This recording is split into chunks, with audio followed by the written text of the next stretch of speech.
তাহলে এই যে কীর্তনীয়রা বলছে বাবা হরিনাম ছাড়া গতি নাই, সত্যি কি গতি আছে মা? যে যত বড় ধনী হোক না কেন, যার যত টাকা থাকুক না কেন, যার যত অর্থ থাকুক না কেন, কেউ যদি বাবা সোনার পালঙ্কে ঘুমায়, কেউ যদি টাকার বিছানায়ও ঘুমায়, যত অট্টালিকা বানাও না কেন, শেষের দিনে তোমার সঙ্গী কিন্তু কেউ হবে না। হরি বল। যখন আলেকজান্ডার মরে যায় বাবা, মরার আগে বলে গিয়েছিল, যখন আমার দেহটা কফিনের বাক্সে করে নিয়ে যাবে, আমার হাত দুটো ওই বাক্সের বাইরে একটু বের করে দিও। প্রশ্ন করেছিল কেন বের করে দেব? কফিনের বাক্সে যদি কাউকে নিয়ে যাওয়া হয় বাবা, সব দেহটা তো ভিতরে থাকে, কিন্তু আলেকজান্ডার বলেছিল আমার দুটো হাত বের করে দেবে। কেন? আলেকজান্ডার মরার আগে জগৎকে দেখাতে চেয়েছে, বোঝাতে চেয়েছে, দেখো আমি আলেকজান্ডারের মতো ব্যক্তি, আমার কোনো কিছু অভাব ছিল না, কিন্তু হাত দুটো কফিনের বাক্সের বাইরে কেন? ভালো করে আমার হাতের দিকে তাকিয়ে দেখো, যেদিন এসেছিলাম সেদিন পরনে আমার একটা সুতোও ছিল না, আর যেদিন ভব ছেড়ে চলে যাচ্ছি সেদিনও আমার হাতে কিছু নেই। তাহলে এলে খালি হাতে, যাচ্ছ তুমি খালি হাতে, তাহলে কিসের জন্য বাবা এত আমার আমার আমার আমার আমার? মনে রাখতে হবে বাবা, যে যতই বলি না কেন, ছেলে আমার, মেয়ে আমার, জায়গায় আমার, জমি আমার, বিষয় আমার, যতই আমারে আমারে করো না কেন, বাঁশি যদি বেজে যায় পড়ে থাকবে সরকারি খামার, এসেছো একা তুমি যাবে একা। যেদিন এসেছিলে মা জগতে কেউ তো ছিল না, আর যেদিন ধরা থেকে চলে যাবে সেদিনও কেউ থাকবে না। তাহলে সাথে যাবে কি? আমার কর্মফল। মানে কর্মফল মানে কতদিন তুমি সৎ কর্মে যুক্ত ছিলে, কতদিন তুমি ধর্মটাকে আঁকড়ে ধরেছিলে, কতদিন সাধু সঙ্গ করেছ, কতদিন হরিবাসরে বসেছ, কতদিন ভাগবত আসরে বসেছ, কতদিন যাবত তুমি একাদশীর উপবাস করছো। এই ভালো ভালো কর্মগুলো আমাদের সাথে যাবে। তবে মা, আমি মৌমিতা আর একটা গ্যারান্টি দিতে পারি, আর একজন আমাদের সাথে যাবে, সেটা আমার গ্যারান্টি, ও যাবেই।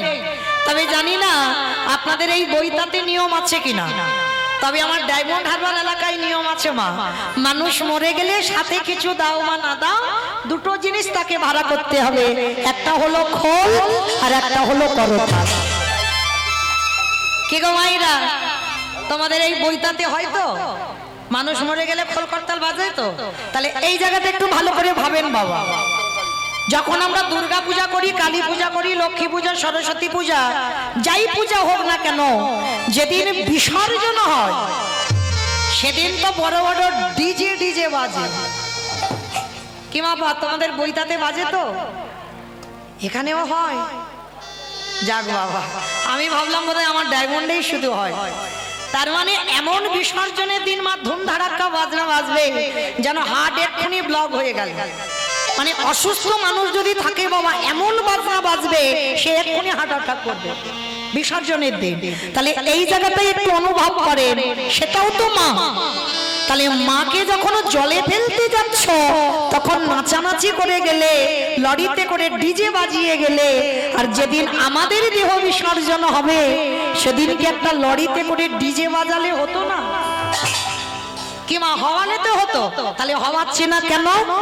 এই জায়গায় চৈতন্য মহাপ্রভু শিক্ষা দিলেন, ওরে কলিরজি ভালো করে পিছনের দিকে তাকিয়ে দেয়, যেদিন এসেছিলিস সাথে কেউ ছিল না, আর যেদিন যাচ্ছিস তোর সাথে যাচ্ছে কে কর্মফল। আর কি গো, এই হরি নামে যাবে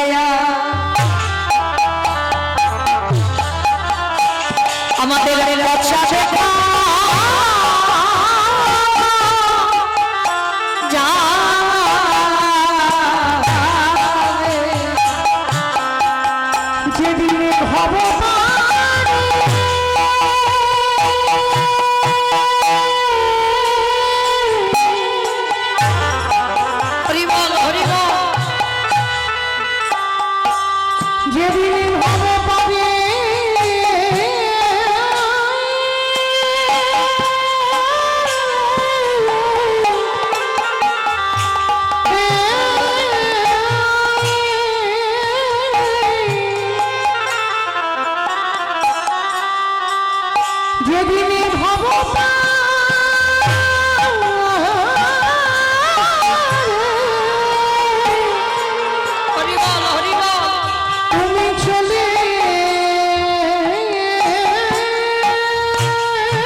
ওরে সেই রে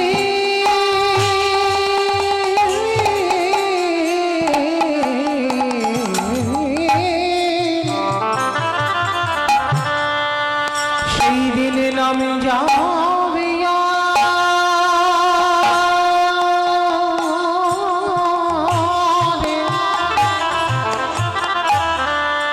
আমাদের পছা দেহ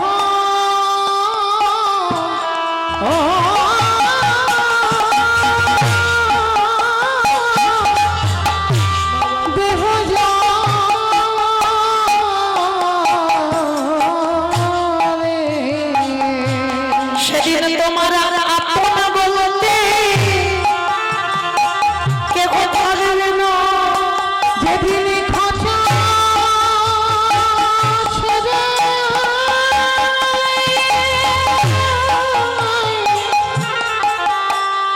এই প্রাণ পাখি চলে যাবে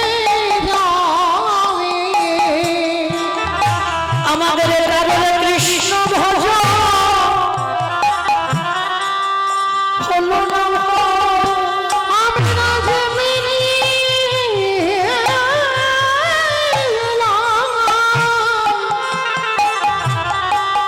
আমি না তেমনি সবাই মায়ার বাঁধনে বন্দী হলো আমাদের কৃষ্ণ ভজন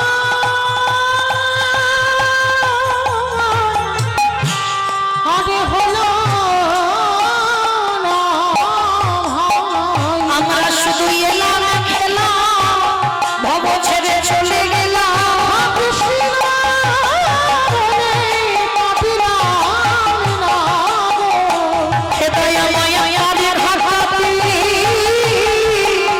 দাদাই রইলাম আমার দেশে ধরে একেবারে টেনে তোলো। তুমি যেন আমার চরণে ছাড়া করুণা দয়া তোমার এই চরণে জড়িয়ে রাখলাম। আমি তোমার ওই চরণে সবে সব দিলাম তুমি যে ভবপাতের গঙ্গাধারে যেন চরণে ছাড়া ছড়া করো নাহি। আস্তে তাহলে চলেন যদি আঁকড়ে ধরতে হয় মা সকাল সকাল গোবিন্দ চরণটা ধরো কারণ জগতে যা যা কিছু দেখছো মা সব অনিত্য বস্তু আর নিত্য বস্তু যদি থাকতে হয় আমার গৌর গোবিন্দ চরণ তাহলে চলো আছে সবাই আমরা গুরুচরণ আশ্রয় করি আমরা কিছুক্ষণের জন্য যাব মা শ্রীধাম নদিয়া নবদ্বীপ ধাম কি মায়েরা সবাই নদিয়ায় যাবে তো সবাই যাবে তা সবাই যদি চলে যায় কীর্তন হবে কাকে নিয়ে কি গো সবাই বলছে চলে যাব তাহলে কীর্তন হবে কাকে নিয়ে কি গো ভক্ত না থাকলে কি কীর্তন হয় আগে তো ভক্ত লাগে তাহলে কেউ যাব না এই রাত কত বাজে এখন 10টা 10:30 নিশ্চয়ই হয়েছে তাহলে এই রাত্রিবেলা এক্ষুনি যদি তোমার ছেলে বৌমার অর্ডার না পাও তোমার স্বামীর যদি অনুমতি না পাও তুমি কি যেতে পারবে নবদ্বীপ পারবে না তো কিন্তু একজনকে কোনো কৈফিয়ত দিতে হয় না কোনো অনুমতি নিতে হয় না বলো তোমার সে কে মন যত তুমি পাইতে তাড়াতাড়ি যাও না কেন তোমার মনের থেকে দ্রুত কেউ নয় পৃথিবীতে যত যানবাহন আছে বাবা মনের থেকে তাড়াতাড়ি কেউ যেতে পারবে না তাহলে থাক দেহগুলো সব ছেলেপুলে মানুষ করুক স্বামী সেবা করুক আর আমাদের মনগুলো নিয়ে যাব সেই সুরধনী গঙ্গার তীরে কেমন আর সুরধনী গঙ্গার তীরে গিয়ে দেখবো সত্যতে নারায়ণ ত্রেতাতে রাম দাপারে কৃষ্ণ আর কলিতে হলো গৌরাঙ্গ আর যেদিন কৃষ্ণ কলিযুগে গৌর হয়ে এলো সেদিন নদিয়ার অবস্থাটা কেমন জানো নদিয়ার ভাবটা কেমন আজ নদিয়া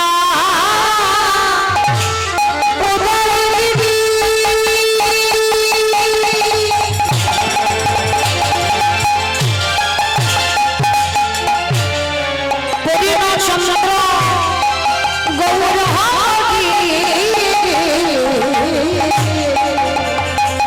আজ নদিয়ায়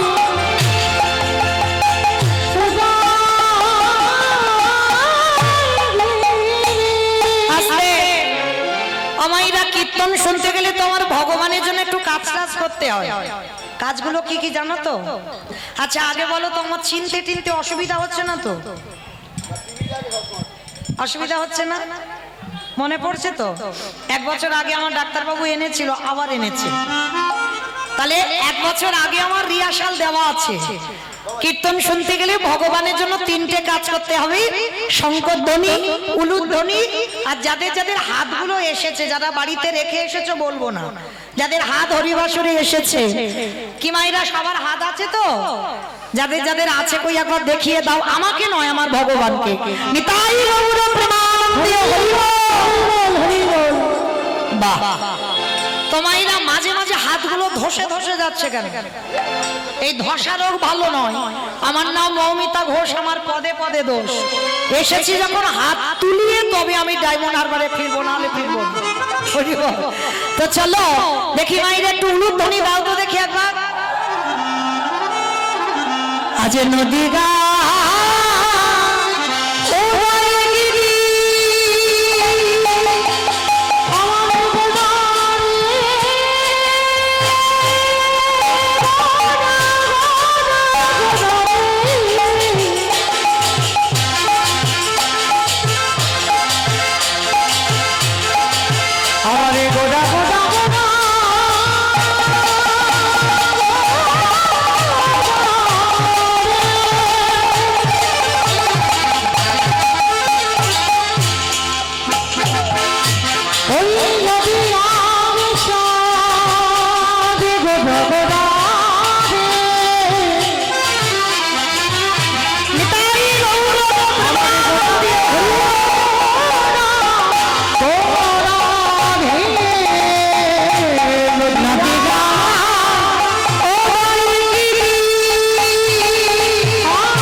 নদিয়ার মাটিতে ব্রজেন্দ্র নন্দন কৃষ্ণ কলিতে গৌর হলো।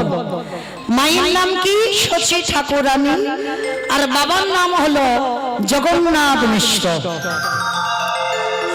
আচ্ছা বাবা, এবার যারা যারা কীর্তন শোনেন বা শাস্ত্র জ্ঞানী বা তত্ত্ব জ্ঞানী, যারা বহু জায়গায় কীর্তন শোনেন, এই ভগবানকে বলা হয় সচিদানন্দন। কেন? মায়ের নাম ছিল শচী ঠাকুরানী, ওই জন্য মার নাম অনুসারে ছেলেকে বলা হয় সচিদানন্দন। আর বাবার নাম জগন্নাথ মিশ্র, ওই জন্য বাবার নাম অনুসারে ছেলেকে বলা হয় জগদানন্দন। আচ্ছা এইবার আপনারা যারা কীর্তন শোনেন বা বোঝেন, বলেন তো আমার ভগবানকে সচিদানন্দন বলে না জগদানন্দন বেশি পরিচিত হয়েছে? সচিদানন্দন। বেশ, জগদানন্দন কিন্তু কেউ বলে না, সব বলে সচিদানন্দন। কিন্তু বাবা এই জায়গাটায় সবাইকে ভাবতে হবে। কেন? ভগবান তিনি তো কলিযুগের মহাপ্রভু, কলিযুগের ভগবান। তাহলে কলিযুগের ভগবান হয়ে তিনি আজকের মায়ের পরিচয়ে পরিচিত হলো। আর কি হয়েছে?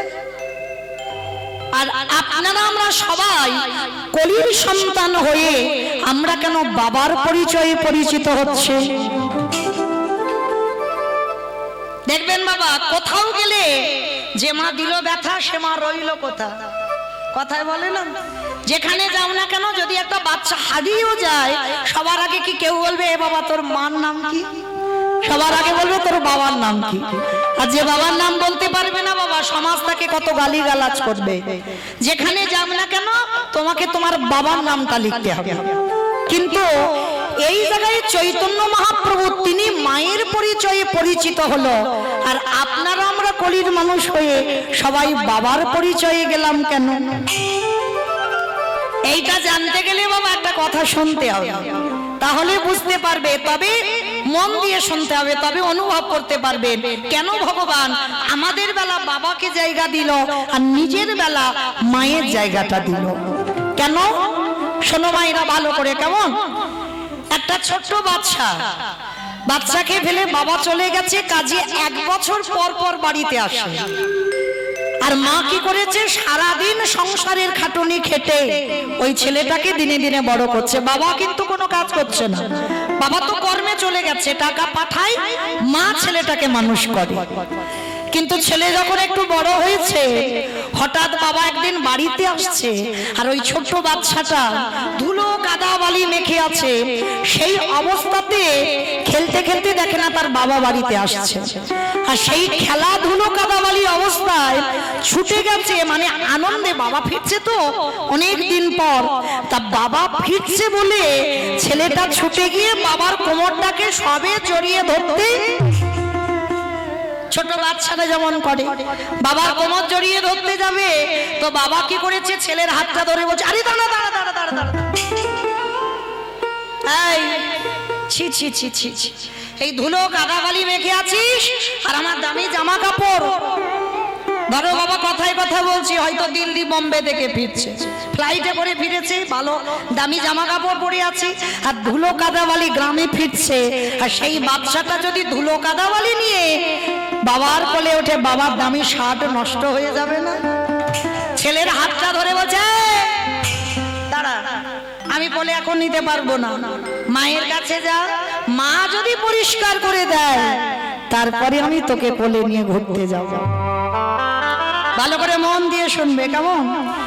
তার ছেলেটাকে যেই না বকা দিয়েছে, বাবা অনেক আনন্দ করে গিয়েছিল তো বাবার কোলে উঠবে বলে, তা বাবা যেই না হাতটা ধরে সরিয়ে দিয়েছে, ছেলেটা কাঁদতে কাঁদতে মার কাছে গেছে। আর মা কি করেছে? সংসারী মা তো সারাদিন খাটুনি খেটে সবে দুটো অন্ন নিয়ে বসেছে প্রসাদ পাবে, আর সবে 1 গ্লাস দেবে, ছেলেটা দরজায় গিয়ে ডাকছে মা, সবে মুখে তুলেছে এখনো দেয়নি। যেই না মা বলেছে, মা তাড়াতাড়ি করে ওই অন্যের থালাটা সরিয়ে রেখে উঠে গিয়ে দেখছে ছেলে দাঁড়িয়ে দাঁড়িয়ে দরজায় কাঁদছে। আই বাবা কাঁদছিস কেন? বন্ধুরা মেরেছে বুঝি, নাকি মারামারি করেছিস, ঝগড়া করেছিস, ওই জন্য কান্নাকাটি করছিস? ও তো খেলতে গেলে লাগবে, খেলতে গেলে মারামারি হবে, তা কাঁদছিস কেন? ছেলেটা মাথা নিচু করে বলছে, ও মামা, বাবা বাড়িতে আসছে। বাবা আসছে? তাই এ তো আনন্দের কথা, তা তুই দাঁড়িয়ে দাঁড়িয়ে কাঁদছিস কেন? জানো মা, আমি একটু আনন্দ করি, আমার বন্ধুদের বাবার কোলে, কত বন্ধুরা কোলে চড়ে যায়, আমি একটু আদর করে বাবার কোলে উঠতে গেলাম, বাবা মানে হাত ধরে বললাই আমার দামি জামা কাপড় নষ্ট হবে, মার কাছে যা, পরিষ্কার হ, তারপরে তোকে কোলে নিয়ে যাব। মা যেই কথাটা শুনেছে না, সেই ধুলো কাদাবালি মেখে আছে ছেলে, মা হৃদয়ে তুলে নিয়ে, মা বিচার করেনি যে ছেলে নোংরা মেখে আছে, বুকে তুলে নিয়েছে, নাক দিয়ে সর্দি ধরছে, মা নিজের আঁচলটা দিয়ে মুছিয়ে দিয়েছে। আর মুছিয়ে দিয়ে মায়ের কিন্তু খাওয়া হলো না, সে খাওয়ার থালাটা ফেলে রেখেছে। ছেলের হাত মুখ ধুইয়ে ভালো জামা কাপড় পরিয়ে কপালে একটা বড় করে কাজলের টিপ দিয়ে পাউডার মাখিয়ে দিয়ে এইবার ছেলেটাকে কোলে নিয়ে স্বামী ফিরেছে। স্বামীর কাছে গিয়ে বলছে, কি গো, ছেলেটা একটু আদর করে কোলে উঠতে গেল না, উনি বলে বড় কষ্ট পেয়েছে। যাও, তোমার সঙ্গে আমি পরে কথা বলবো, আগে ছেলেটাকে নিয়ে একটু গ্রামে ঘুরে এসো, তারপরে কথা হবে। মা পরিষ্কার করে যেই বাবার কোলে দিল, বাবা বাচ্চাটাকে কোলে করে নিয়ে ঘুরতে বেরিয়ে গেল। তত্ত্ব কি বলল? যারা শুনছেন, যারা অনুভব করছেন, কীর্তন মানে শুধু উপর থেকে গেলে হবে না বাবা, কীর্তন মানে নারকেল। কি গো, নারকেল দেখেছো মা? বাইরে একটা খোসা, খোসাটাকে ছাড়াবে, নারকেল পাবে, স্বাদ পাবে? ও বাবা, বাইরের থেকে ভিতরে আরো বেশি কঠিন। সে নারকেলটাকে ফাটাতে হবে, তবে যদি শ্বাসটা টেনে বের করে খেতে পারো তবে তুমি স্বাদ পাবে। এই কীর্তন জিনিসটা এইরকম, যারা শুনলেন অনুভব কি কিছু করেছেন? করেননি। তাহলে আমি বলে দিই, বাবা হলো ভগবান, যে যার ঘরের বাবা হলো ভগবান, আরে মা হলো গুরু রূপী। ওই মা গুরুর কাছে যতক্ষণ না পরিষ্কার হবে, পরমাত্মা রূপী ভগবান কোনোদিনে তোমার কোলে ধরতে পারবে না। যে যাই জায়গায় ছুটি করো না কেন, তুমি সরাসরি ভগবানের কৃপা পেতে পারো না, সরাসরি তুমি ভগবানের কোলে উঠতে পারো না।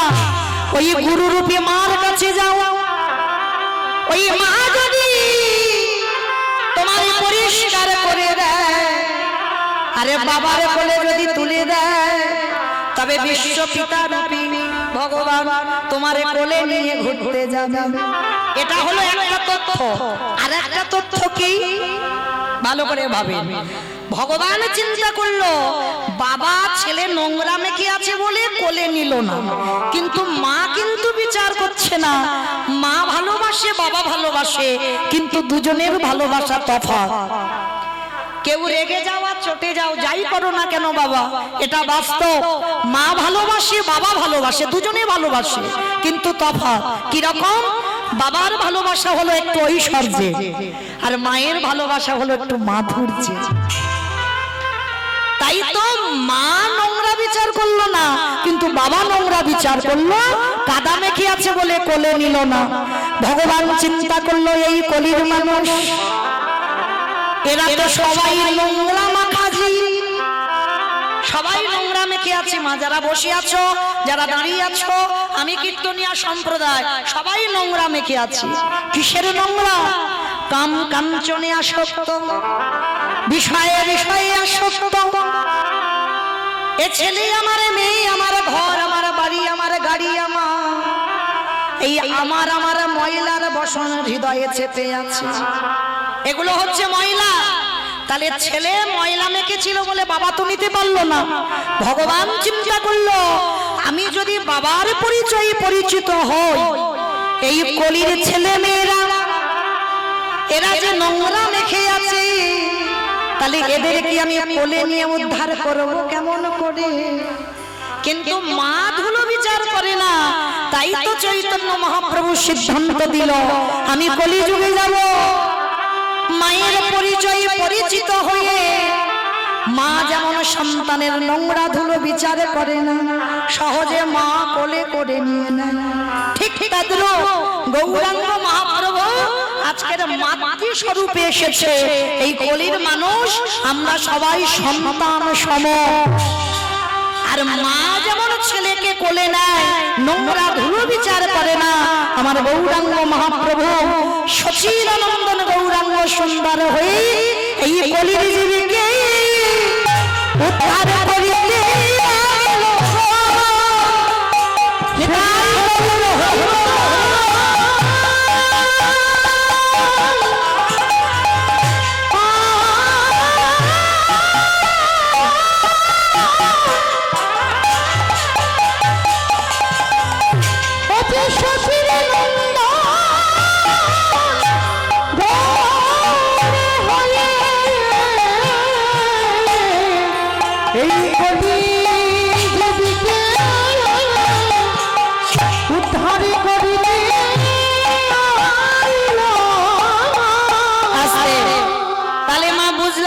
সবাই যার জন্য ভগবান নাম নিয়েছেন সচিদানন্দ।